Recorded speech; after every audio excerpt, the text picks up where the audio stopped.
Hello everyone and welcome back to the Sher Vancouver podcast. Today we are centering our conversation around refugee settlement into Canada and what that journey entails, especially for the LGBTQ plus individuals who are forced to leave their homes because it's simply not safe for them. To help educate us more, we invite Norma Lize, a trans activist and refugee advocate from Lebanon who has received awards for her advocacy work.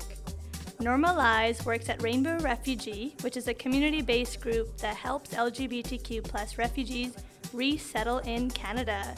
With that, let's welcome Norma. Hello. Hi, good morning. Hi, folks. Thank you for having me. You're welcome. Looking great today. Thank you. Tell us about the pin and why you wore that today. Because it's Free Palestine today and every day. That's right. Exactly. Well done. Thank you for bringing that to the forefront and to our listeners. Norma is wearing a Palestine flag pin, yes. Exactly. Sharon's like, whoever's wearing a black. Yeah, no, it's good for representation, 100%, you know? Free Palestine, get this shit sorted, end this. Exactly. And today we want to sort of have that conversations around, you know, refugees and what that looks like. And it's so relevant every day, but especially now in the news with what's happening. So we invite Norma here to tell us what that experience is like. So Norma, we want to have a lot of conversations, but let's start off with yourself and what was it like growing up in the Middle East, specifically Lebanon? It wasn't, I'm not gonna lie and say it was the easiest journey to grow up queer and trans in the Middle East, but a lot of factors play in the formation of a queer person in the Middle East. Legally, it's illegal to be queer, it's illegal to be trans. Socially, it can be acceptable sometimes in certain areas and certain cities to be queer or trans. But I would say the beautiful part of growing up queer in the Middle East, specifically in Lebanon, would be the underground communities that we found and that we were part of.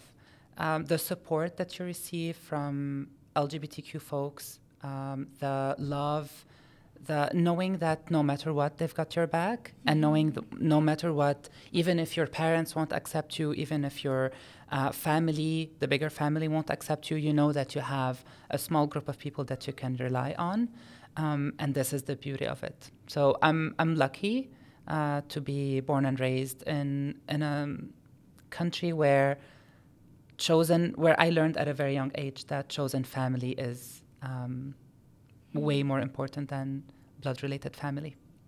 Yeah, that's relatable here too, right? I guess you can say for sure that we all have our chosen family here as well, amongst our families too, but chosen family is very important. Was the community out in Lebanon quite big for the LGBT community? As you're saying, it was very underground, but there was a huge, that's so good to know. Yeah, that's really nice to hear. It was a very big underground community, and the support and the visibility that you see, probably not on TV and in magazines, but you'll see a lot of people.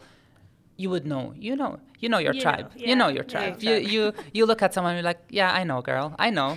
We're part of the same family. But yeah, the community, unfortunately, with all the wars and people being forcibly displaced, we'll talk about it later with being refugees, we lost a lot of good activists and good leaders in the LGBT community. Wow. But I'm looking now on social media with younger generations, younger drag queens, and activists back home, and I can feel that there is still hope.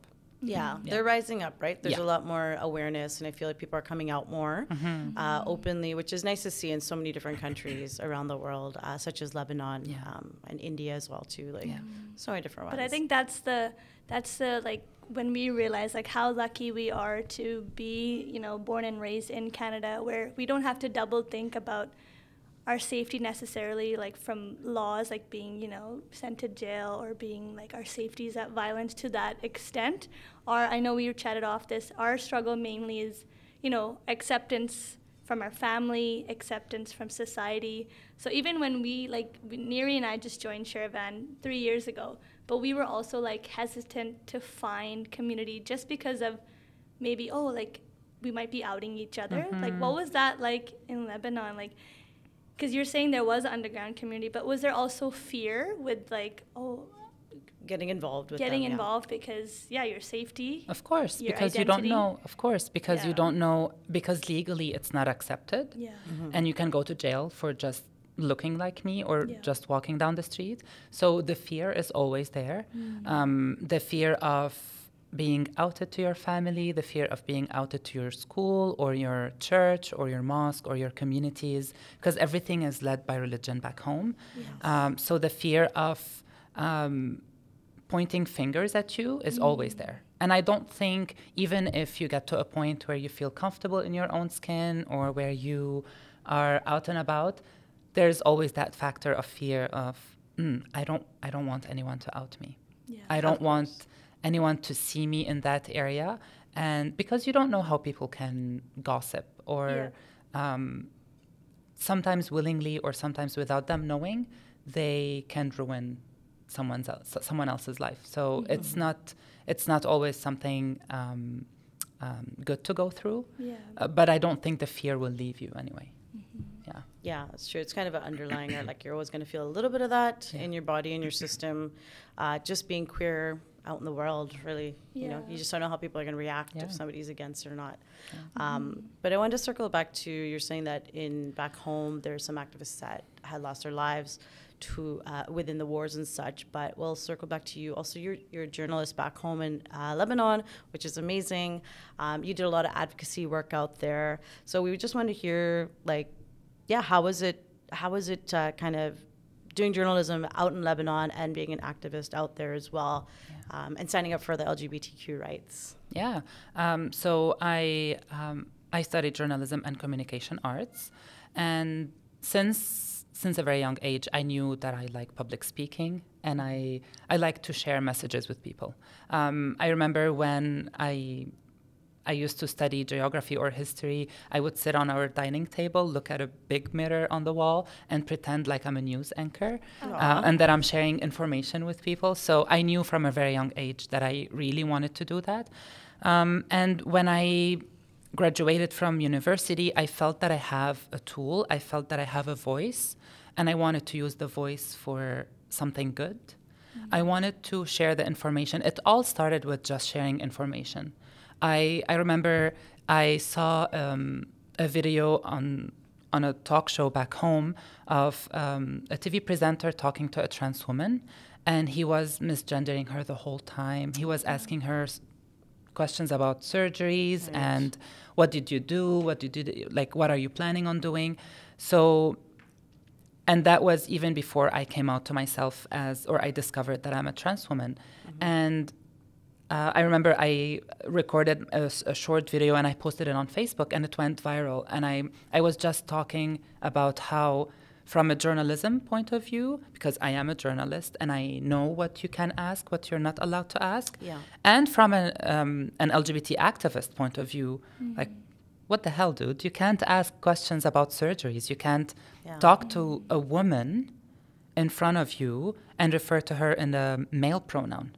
Or misgender her the whole time. It wasn't the easiest, I would say. I talked about LGBT rights. I talked about HIV, which is still a big taboo back home. And I had a morning show. I had a segment on a morning show on the national TV, and that's where I found that was the biggest platform for me to, not to say it as it is, but to give messages. And giving the messages was the biggest, I guess, it created a problem for me. They fired me from the TV, but then I went to social media and I talked about it more, and I was able to do what I wanted to do. Oh, that's so good that you lifted up from, I mean, I'm sure they had their own little reasons for doing what they did, but good for you to get back out there, go back onto social media, which is I think one of the biggest platforms anyways for a lot of journalism nowadays. So good for you. You were ahead of the game. Thank you. I'm surprised that, just thinking because it's illegal, but then, there's still news reporters, and yourself, you were still on national news talking about LGBTQ, that's still such a risk because you're out publicly speaking up. So you really were putting yourself out there, and You don't know? say that you are part of the community, but you say you I are see. advocating for the community. Oh, okay. Right. Yeah, people from your community will know. Yeah. But I won't go on TV and say, this is my story. Yes. I go on TV and say, I am advocating for this community because they cannot do it. And because if they go on TV publicly and they say, I'm gay or lesbian or trans, they will be arrested. Yes. Yeah. I won't answer personal questions because this is my personal life. I'm not going to share with you if I am part of the community, but I am an activist and this is what I do. So you can still talk about Yes. LGBTQ plus on the news, but you're not, no one's self-identifying. Is that the difference? Yeah. Wow, that's so powerful. And to put yourself, I mean, Niri and I, even here, like with the podcast and our experience growing up here, we're very fearful. Not again, it comes with family acceptance. Of course.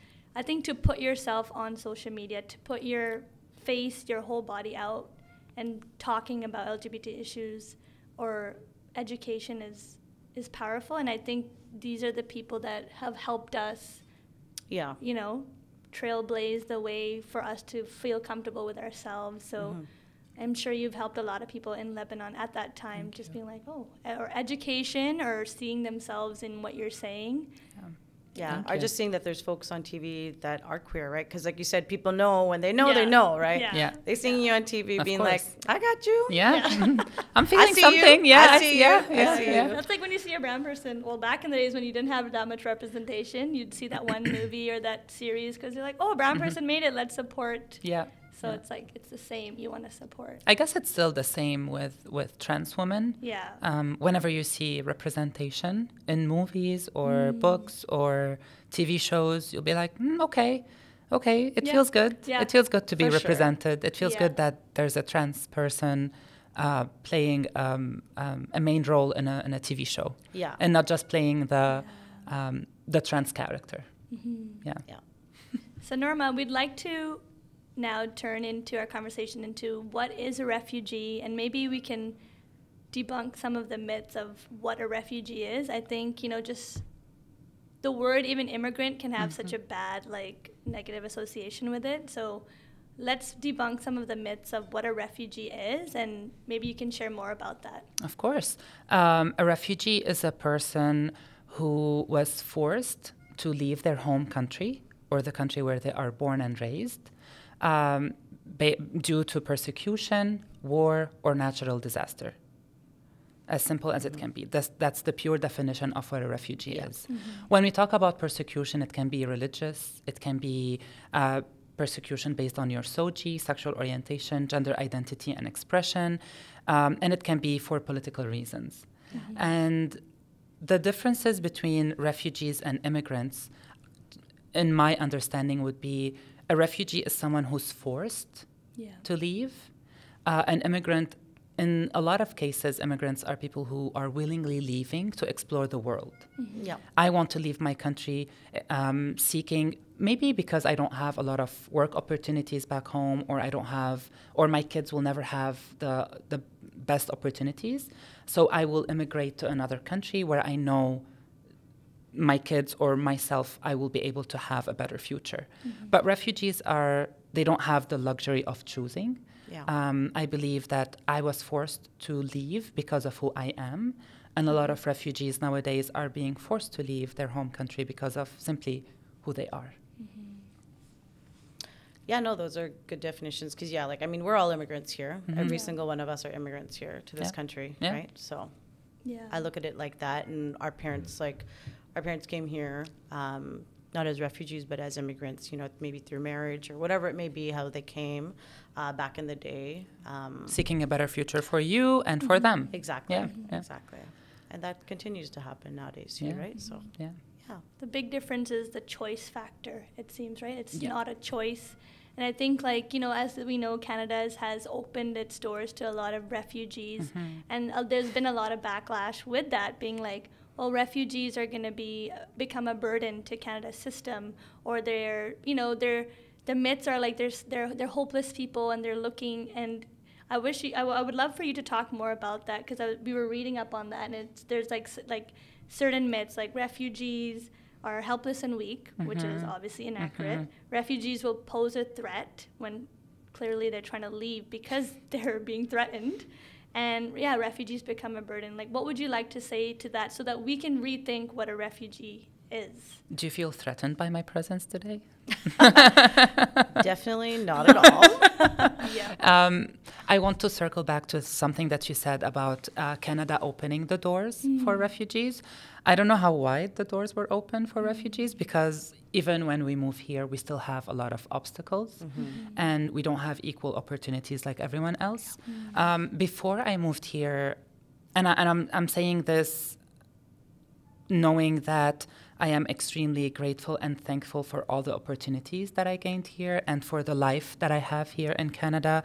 And I know for a fact that if I go back 5 years ago, I wouldn't be here today. I am here because of the opportunities that I got in Canada, but I had to fight so hard for where I am.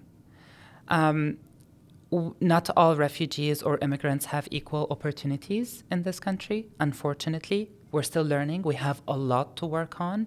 We have good things that happen to refugees, but we still have a lot of things to accomplish.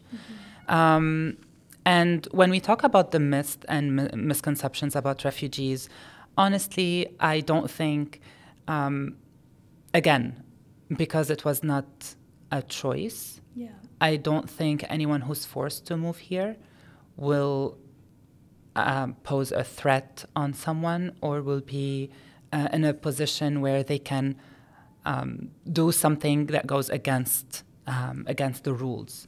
A lot of refugees, when they move here, or personally, I'll talk about my personal experience. When I moved here, cultural shock was big. It took me almost 3 years just to understand that I'm not home, understand that, oh, this is a new country, this is a new life, and I can't access the luxury of having your family or your culture around you all the time. We don't have it here. So this was hard. Posing a threat or stealing jobs, something that I hear a lot. Immigrants are Even stealing. with immigrants, Immigrants and refugees are stealing our jobs. Well, if we have a lot of opportunities, this country is so big. A lot of refugees have space here. Immigrants and refugees should be here. Because of them, the economy is moving forward. Because of them, we have more opportunities. Because of them, we're growing the industry in this country, and we are helping a lot. We are not here to steal anyone's job. We're not here to steal anyone's opportunity. We are just here to live. We want to live in peace. We want to have a decent life, a life that we couldn't have back home. And if we have the choice to go back home for equal opportunities and for the opportunities that we have here, trust me, you wouldn't see any immigrant here or refugee. No, I fully agree with everything that you said. I think that a lot of people do have such a misconception about refugees. Like, I know with Rainbow Refugee, I was part of one of the Circle of Hope, so... we'll talk about it. Yes. 100% we will. We'll get there. But even so, like, just meeting other folks that, immigrants in general, like, we have so many immigrants here, but I think it's like, I mean, I have a lot of different opinions about how Canada deals with all that kind of fun stuff, but we can get into that another time. Yes. That's a whole nother episode. That's a whole nother 100%, episode. 100%. And especially the image of Canada. The image of Canada that is portrayed to the world. Like, before I moved here, I had no idea about the history of Canada. I feel like we're learning about it now too, like, especially with social media. More people are being vocal, more people are sharing their voices online. I had no idea about the indigenous struggles. I had no idea that indigenous people until today are still struggling on this land. Yes. And we were born and raised here, and we had no idea until really university, college, or like, truthfully, since the pandemic. Well, you have to educate yourself, and it's one of the things here they didn't teach us growing up in elementary, because it was all like sorry, not sorry, but it was all white man here, started everything, founded it. It's like, no. Let's backtrack. Yeah. Let's get down to the real nitty gritty of it, and get the education. And nowadays I do see that within the school system, as Sharon can probably speak on that as well, as she's a teacher. But yeah, now it's getting, people are getting educated about it. But again, we have to put that foot forward and educate ourselves on it. Nobody else needs to do that work for us. We got to do it. 100%. Yeah. You know what I mean? So Yeah. no, everybody's good that comes in as a refugee or an immigrant. Everybody's here for a better future, for safety, right?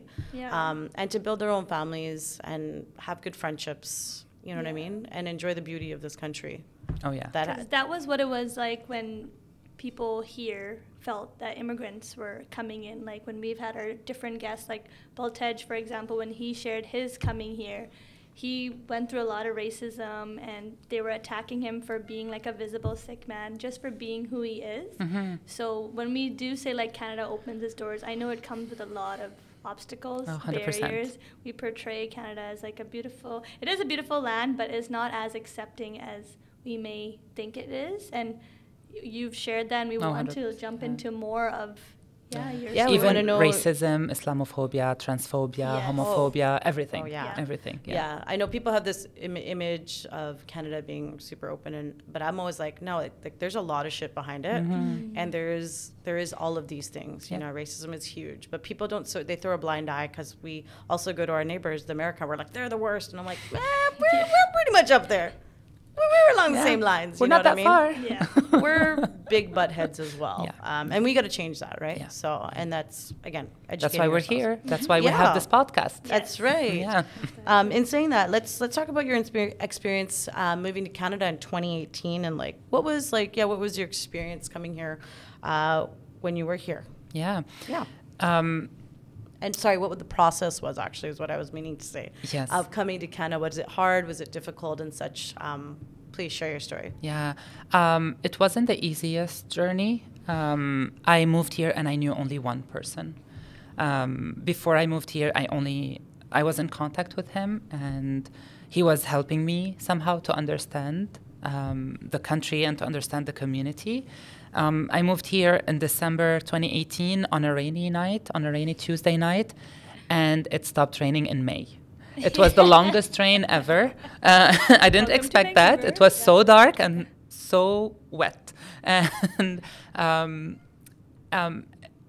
because when I moved here, I physically started transitioning. So everything was new to me. I was getting to know the country, the town, and myself. I was discovering Norma. I was creating Norma. So it was a bit, it was painful. It wasn't easy. It was hard for me to be here and to be by myself. I worked so hard on finding my community, creating small circles of people that, oh yeah, I feel safe with you, I want to be with you. I feel safe in this group, I want to be with you. And then all of them fell apart, and then I had to rebuild again. So it hasn't been the easiest part. Legally for refugees, because I'm an inland refugee. And inland refugee, I moved here as a tourist, and I knew that I can't go back to my home country, so I applied inland in Canada. Okay, right, yeah. So the process took a long time for me to have a final decision to be a protected person and to have my permanent residency. It took me almost 3 years before I get to that phase. And finding a job, finding an apartment. They always need a reference. It's my first apartment in Canada. I don't have any reference here. Wow. Finding a job. I worked, I can provide. I worked with international organizations back home, but I want you to take me based on my, the things that I'm showing you and my ability to do the work. You know, these are the obstacles that I talked about when we try to work with refugees and newcomers. It is a bit, we try to support, but we still have a lot of things to work on, you know? But I would say when I moved here, 2 years after, or a year and a half after I moved here, the pandemic happened. Oh, yes. So everyone went back, everything shut down. Yeah. I felt like I felt like I'm in jail again. I felt like I'm back home because the idea of me being here, I wanted to be free. I wanted to go out. I wanted to express who I am, and I want to get to know the community. And then everything shut down. Yeah. So it was so hard for me to readjust to the idea of, now you're going back home alone. You'll talk to your friends on Zoom or on video calls, and that's it. No human interaction. And that was the hardest part. And after that, I guess I fell in love, and I found my partner, and everything changed, honestly. Knowing him and him introducing me to his family, I knew what it feels like to have a family. I knew what it feels like to have a family that will love you unconditionally, and they will be there for you unconditionally. And here I am. Oh. Hopefully, I'll become a Canadian citizen in the next 3-4 months. Yeah. Yes. Amazing. Yeah. Officially a colonizer. Yay. What a journey that you've had, and it came with a lot of struggles, but you're at a beautiful place now. You're smiling. Thank you. Right? Yeah. And you're glowing, so it's nice to see where you are today. But Thank you. as you said, moving here as a refugee, it was hard, and it's good for me to know. I don't know a lot, but you can work when you come. You need to have a work permit. Yeah. Work permit. Okay. You need to have a work permit, and sometimes the work permit, when I came here, my work permit took 6 months. Okay. So for 6 months, I couldn't work. I was on social assistance.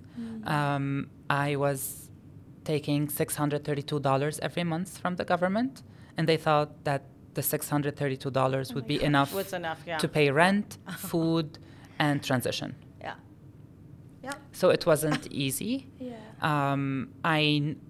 For the longest time, I went through a lot of nights where I cried myself to sleep, honestly. And I remember I had $4 in my bank account for 2 weeks. And that was the hardest part of me looking back at what I left behind.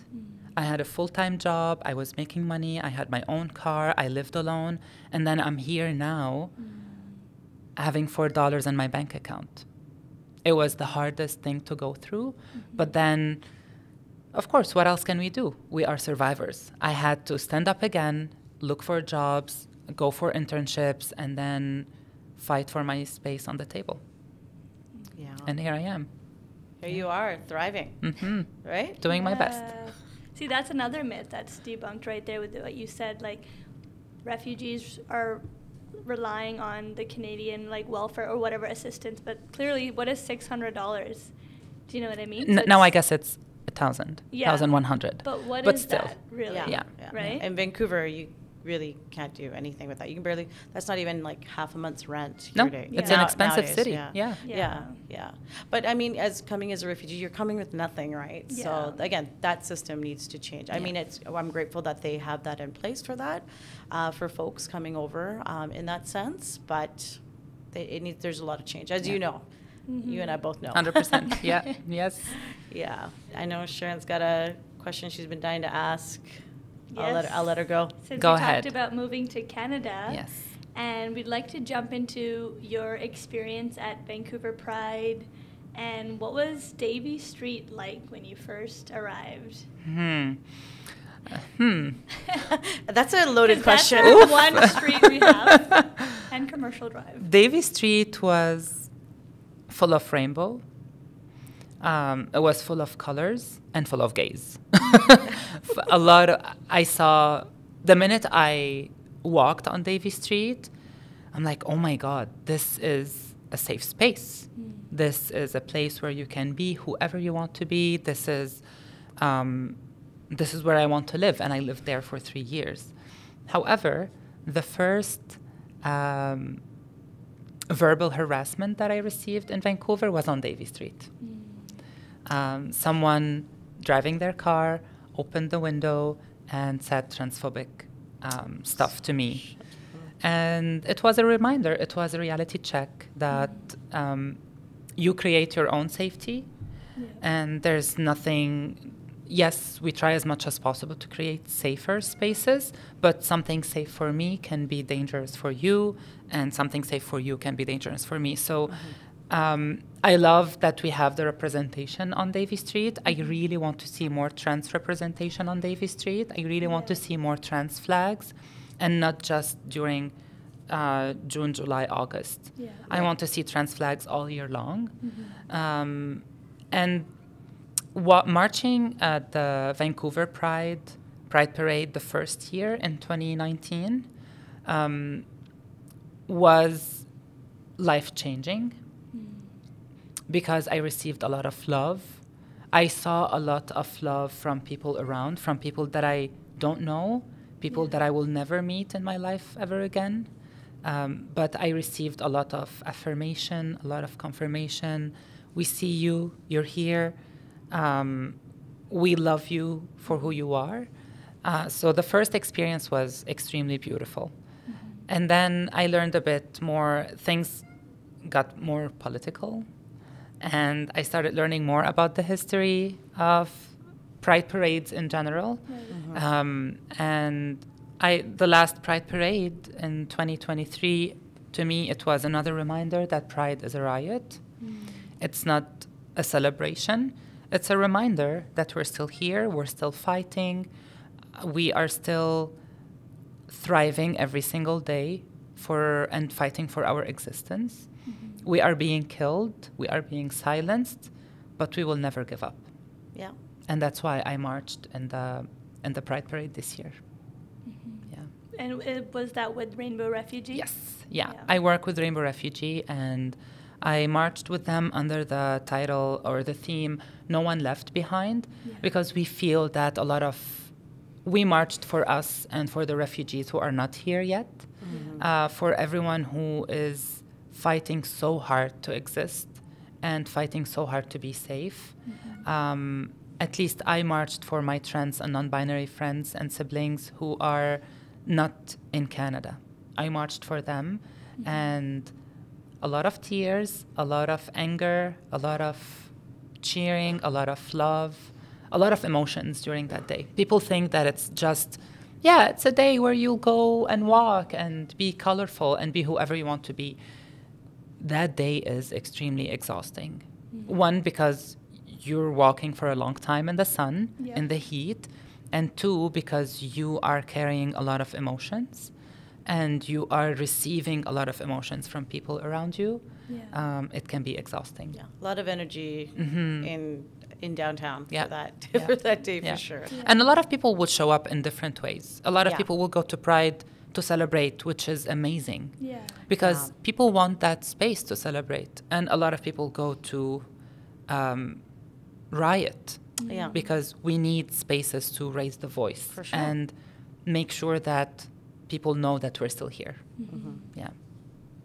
Thanks for sharing your experience. I know, even for us, Pride, learning more about the history of Pride has made it a little bit different, but we do recognize, when I lived in Hong Kong, the Pride Parade there was more of a march. It wasn't a celebration because they're fighting for their rights. Because I was thinking, Vancouver Pride, let's celebrate. I, wore my whole rainbow, and I went there, and it was like they were protesting, we are gay, give us our rights. And I was like, oh, this is very different to the Vancouver Pride Parade, which is a huge party. It's a celebration. So that was eye-opening for me because, being born and raised here, we are lucky and privileged that we have this space, but it does come with, there needs to be more, awareness, more education. So you're fighting for those who can't be here with us today in a safe space. That's important. We marched with Sher Vancouver, or we were on the float. That was a big experience for us because we've never been in the parade ourselves. And like you said, it's a lot of randoms giving you a lot of love. We love you. I had 2 girls cry and just hug me and be oh, thank you for being here and on the float. I was well, I never knew just being in the Pride Parade. Are representing. It's so powerful for those watching. I remember in 2019, at the end of the Pride Parade, there was a group of moms who hugs from moms or moms for love or something. And I remember I missed my mom. It's my first year away from my parents. And when I got there, one of the moms, I will never forget, she gave me a hug that whenever I cry, whenever I'm emotional now, I always remember that hug because it felt like a motherly hug. Yeah. And it was extremely beautiful and genuine that this is what I want to take from the Pride Parade with me. Yeah. I want to take this and I want to give a lot of riots and a lot of reminders that we are trans women are being killed on a daily basis just for being who we are. Gender diverse folks are being killed and targeted every single day. We still have policies in countries, neighboring countries, where we are being asked not to go to a specific washroom. Trans kids are being denied medication. Yeah. We're in 2024. This is not surprising me a lot because we're seeing a documented genocide happening in front of our eyes, and a lot of people are not doing anything. But we need the reminders. Yes, we have pride. Yes, we have our rights. Yes, we can live with whoever we want to live. Yes, we can have surgeries and hormones and do whatever we want to do. But trans people are still being killed on a daily basis. Yeah. In 2024 alone, the documented cases are 4. Wow. It's only been Today we're 13 days. Yeah, January 13. It's crazy. In 13 days, 4 documented cases of trans people being killed for who they are. And that's just In one documented. country. No, and then in a neighboring country. Yeah. So and that's documented. that's too. documented. So think about all the undocumented. Yeah. Also people that go through like And people who are bullying not you know what I out. mean? And not out and such. Yeah. So the numbers are up there for sure. Unfortunately. Yeah. Well, speaking, let's kind of loop back into Rainbow Refugee. Yeah. I know that's such a hard transition right here. We went deep. We went deep. Important work though that Rainbow Refugee is doing. Yeah, Rainbow Refugee. I had the privilege to be a part of one of the Circle of Hopes. But tell us a bit about it from your understanding of you work there, you're an advocate, and tell us your work that you do there and what kind of programs are in place for folks that are seeking asylum, a refuge here in Canada. Please. Of course. So Rainbow Refugee is a Vancouver-based organization. Started in the year 2000 with the mission and vision of promoting safer and equitable migrations for people fleeing persecution based on sexual orientation, gender identity, sex characteristics, or expression, and HIV status. It started back in 2000 with Chris Morrissey and a group of people who felt the need to do something to support refugees and people who are here who can't sponsor refugees to come here or support their partners to move to Canada. For 18 years, the work of Rainbow Refugee was volunteer-based. Wow. For 18 years, all of the people who were involved with Rainbow Refugee were volunteers.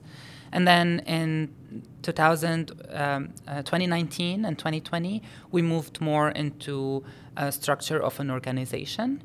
And from 3 staff, now we are 17. We grew a lot in the last 4 years because we know that there's a big need for support.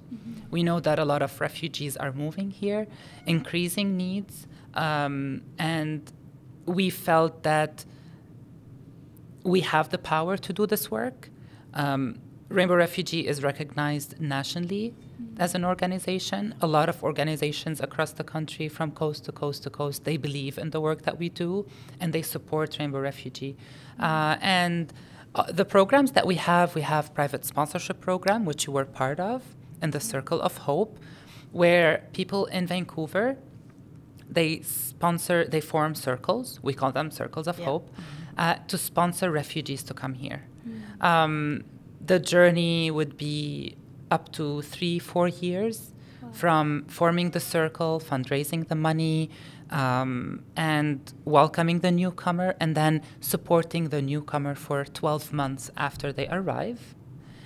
We have the Inland program, where we provide support, system navigation and information sessions for refugees who are in Canada, who moved here, students, tourists, coming here to visit a family and then they decided to stay here. Anyone who is in Canada, we provide support for them. We have Time to Thrive program, which is now that you're here, it's time for you to thrive. It's time for you to, you don't have to talk about your process of being a refugee. You don't have to talk about the legality of why you're here. Come for our social cafe. Come to our karaoke night. Come to our social activities, community engagement and belonging. And within the Time to Thrive, we have housing advocacy. We don't provide housing for anyone, but we have a dedicated housing coordinator. They do an amazing job by supporting refugees and newcomers to, oh, you have an apartment here? I can write a letter of recommendation. I can go with you and talk to the manager.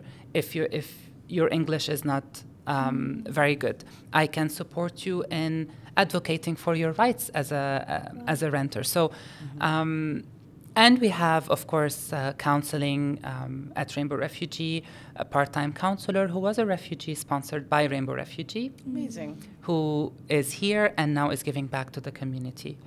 And we have, of course, education, the education that we share nationally with different organizations, settlement providers, and organizations across the country. So yeah, you're right. Rainbow Refugee has been doing so much in supporting folks coming from abroad, seeking asylum. And yes, like you said, I was fortunate enough to be a part of one of those groups. And we love the work that Rainbow Refugee does. And yeah, we were able to actually do an event with them a few months back with the Dosti project, and I got to meet a lot of the refugees that were here from abroad, and that was so fun. It was during Diwali. Yeah. That was really cool to connect with folks at that event. So it was good. I think we had about 60 people there. That's the most I've ever seen. Yeah. We're seeing a big number of people who are coming and attending our events. Yeah. Currently, we have more than 500 members we are supporting in the inland program alone. That's great. Yeah. So last year it was 200. Within a year, 300 members came, and we're providing the support for them. So, yeah, we're seeing a lot of members coming and a lot of support needed. So that's why we're here. That's good. And is there a lot of volunteers within your guys' organization as well? Yeah. Okay. Now that we have a volunteer coordinator, full-time volunteer coordinator, we have around 300 volunteers. Oh, wow. There are not. Yeah, we know when to contact them and to which event to send them. Yeah. So we're receiving a lot of support, but the support that we're receiving 10 times more the services that we're providing, because the need is increasing every single day. Mm-hmm. Yeah. So listeners hear that. If you want to volunteer, they've got space. Oh, yes. If you want to check out some of their events, everybody's open to go. So Norma, another reason we wanted to have you on is because when we work with Sher Vancouver, I've done the Instagram for Sher Van, we do it for Sher Van podcast. A lot of people are reaching out to us through DMs like, hey, please help me. I want to move to Canada. And like, we didn't know about Rainbow Refugee before, and that's another reason we wanted to have you on, because we know listeners are going to tune in, especially, when they see it's a Rainbow Refugee. They want to know exactly what's the process like, because we always feel so like, oh no, they're like, please help me, and we're like, oh, we don't actually do that at Sher Vancouver, but it's nice that we can direct them to Rainbow Refugee. Can you maybe talk about what the Circle of Hope, like which Niri has done, how much money does a group have to raise to actually bring someone down? Yeah. Is it still $30K? Yes. Yeah. I want to say that what we do at Rainbow Refugee, we don't save, we don't bring, and we don't we don't save, we don't bring, and we don't try to change someone's life. We're only there to support. The refugees are saving themselves by reaching out to us. They are bringing themselves to us. The work that we're doing is simply to guide them to the ways where, okay, here you can apply for a job, here you can apply for housing. So we're just here as a transition phase for them. With the Circles of Hope, if anyone is interested in starting their own circle to sponsor someone, the goal that we ask, the amount of money that we ask for, if you're sponsoring one person, is $25,000. And the money does not go, the money is not for us. We house the money until the refugee is here. And once they are here, we talk to the circle, we ask the circle what is the amount that they want to transfer to the refugee's account every month, and we will transfer the money to them. And the support is not just financial support, it's emotional support, it is helping the refugees navigate through the city. They're here, they're new to the city, here's where you can buy a Compass card, here's how you can have a BC ID. Here, if you have a driver's license, here how you can translate it to English or apply for an international drive. So day-to-day stuff, and of course, be their friend if they need a friend, or be there to support them. So it's not just financial. Financial is a big part of it, but the settlement work on the ground takes the biggest part. And I guess you can talk more about your experience with your circle. The more the merrier. Definitely $25,000 is the minimum that we ask. But we know Vancouver is expensive. So the more, the better. I messaged everybody I knew. I was like, we need money. I remember when you were doing that. And I was like, oh, what is this? And even my partner is in a circle now with his family. So whoever you know in your circles or in your group of people, you start recruiting people. Like, I know that you have connections. I want you to start your own circle. I know that you know a lot of big companies that you can talk to fundraise. I will talk to you and bring you on board. So yeah, I think like it's good to have about 10 people, I'd say, right? Average. I think we had just about that much, that many folks in our group. We usually ask 5 to 8 in every circle. And if more, then good. We were really lucky. Like, we were able to raise that within a month. Because we all messaged everybody. We're like, we got to do this. And let's get it I remember. done. We started together. Yeah, that's right. Oh, wow. So, August 2020. There you go. August 2020, when I started working with Rainbow Refugee, and when your circle started. So we were very fortunate. But having our person that we were able to bring down, was super good, and we had a lot of fun with her, and you know what I mean, like she's living her best life. She's thriving. She's here thriving. to thrive. She's thriving. So it was really nice. It was really nice that process. We were able to get in right away, actually, which was so awesome. And we got to pick out of 3 folks, which was hard to do. But we were able to bring them over and get them set up for life. So and you said that a lot of people reach out to you on social media. We have hundreds and hundreds. We receive hundreds of emails on a weekly basis from people outside of Canada asking us to support them.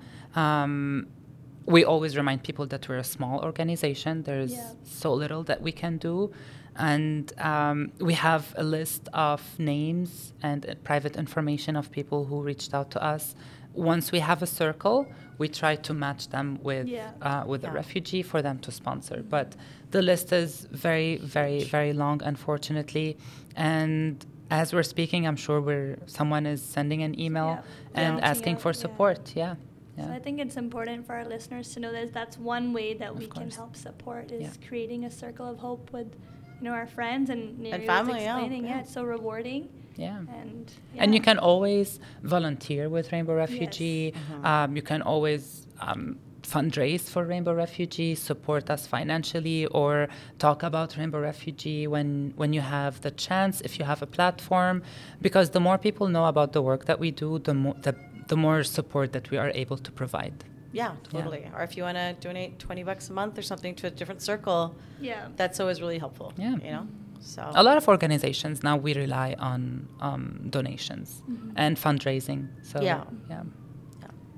Norma, we can see you're very passionate, and you really light up. You can tell you're very passionate about this, and you really want to help all the refugees as best you can. And you've also won some awards for your advocacy work.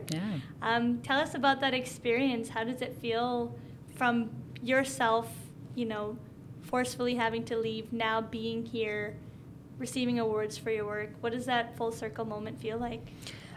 It's very interesting, to be honest with you, because I don't look at what I do with Rainbow Refugee as a job, which can be wrong sometimes because it is a job. But at the same time, I always say to myself, if I don't do it, who's going to do it?